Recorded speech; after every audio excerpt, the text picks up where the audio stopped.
Everything about Disney's Star Wars, especially with The Rise of Skywalker, is completely caving in on itself. Before The Rise of Skywalker came out, I had the estimates of where I thought this movie was going to end up around 1.2, 1.1 billion.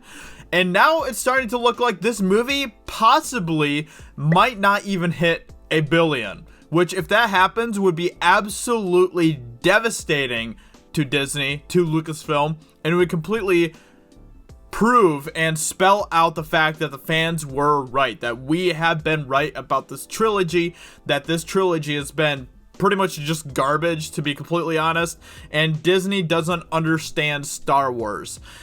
And that would be really interesting if that actually happened. So we'll keep an eye on it. It really depends on the second weekend box office numbers for The Rise of Skywalker. But in its first opening weekend, it only made 175 million, which is significantly less than The Last Jedi and especially The Force Awakens. So, Disney's Star Wars The Rise of Skywalker led the weekend box office, though there is likely to be a bit of pushing and pulling from analysts as to whether the film made 175.5 million debut is a worthy opening for the final installment in the now 42-year-old Skywalker saga. And I can tell you right now, it is not. It absolutely is not. This movie was supposed to be the Avengers Endgame of Star Wars, and it absolutely failed in that. This movie was supposed to be the epic conclusion of the Skywalker saga, and it failed. It was lackluster in its opening weekend, at least in comparing it to the other Star Wars movies' opening weekends, and it just did not have the hype or the build around it that, you know, Avengers Endgame had. So, no, this movie is not the epic finale of Star Wars that fans wanted, quite clearly, because people are not going to see this movie, and it's really telling. I mean, yeah, 175 million is a great opening weekend if it's just compared to general films, but we're talking about the conclusion of the Skywalker saga, of the Star Wars story. And it did worse than both The Force Awakens and The Last Jedi, which is not good. It is absolutely not good, and there's no way you can spin that to be a good sign for Star Wars.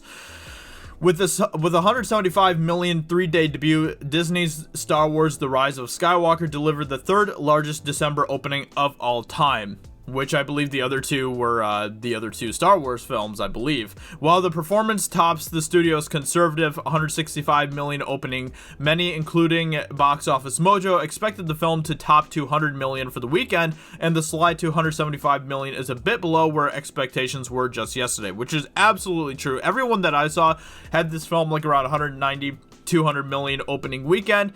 Having it at 175, that much lower, is pretty shocking. I'm surprised that it was that low, to be completely honest. The slide began following the film's opening day, which was pretty much on par with recent Star Wars releases, which saw preview grosses making up 44% of the film's opening day. However, it is the only Star Wars release of the 5 released by Disney thus far to see the Friday gross make up over 50% of the film's total opening weekend, which brings into question what kind of impact word of mouth will have on the film's final gross. It will absolutely depend on what happens in the second weekend, and I will definitely keep you guys updated on what happens with the second weekend coming up here for Star Wars. It might do pretty well in the second weekend. It really might. But at the same time, it really just depends. It's really, really, really hard to tell right now what kind of legs Rise of Skywalker is going to have. But there isn't really anything coming out for the rest of this year, especially this upcoming weekend, that is really going to be competing. Like, obviously, we have like Jumanji still out in theaters.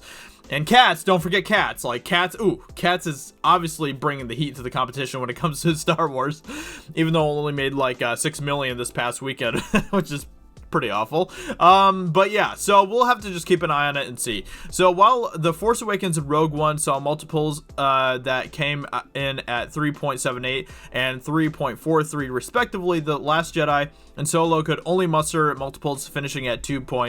Okay, yeah, I'm sure you guys are probably not very interested in quite that level of detail of numbers, so we're not going to worry about that. But and internationally, Rise of Skywalker delivered 198 million debut overseas from 52 markets. Let's see if it shows here Let's see. Okay, so that's pretty much about it. But it's pretty much, there's definitely a possibility that Rise of Skywalker might not hit $1 billion. It really just depends on how well the second weekend does. So I will definitely keep you guys updated on that.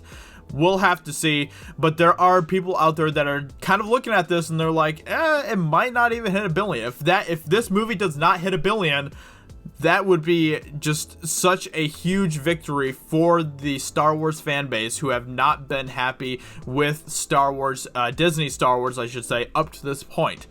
And I'm right there along with them. Look, I'm not the biggest Star Wars fan out there, but I will tell you that I have not been happy with Rise of Skywalker, especially with how they've dealt and kind of pretty much made Anakin Skywalker / Darth Vader's story completely irrelevant, completely just unnecessary.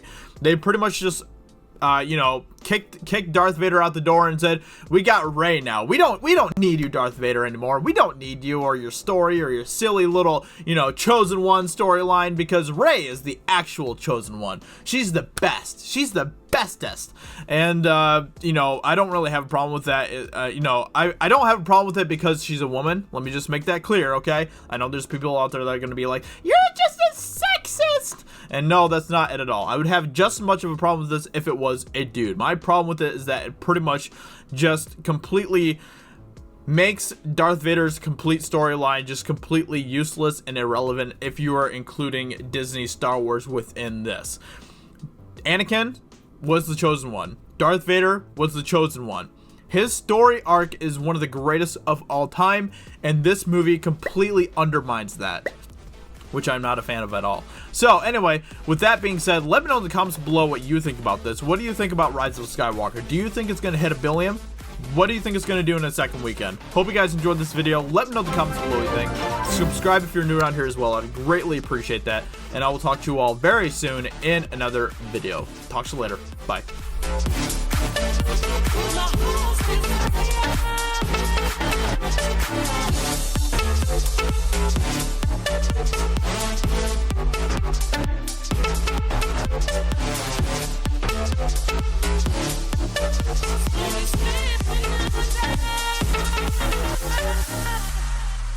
With my heart's desire.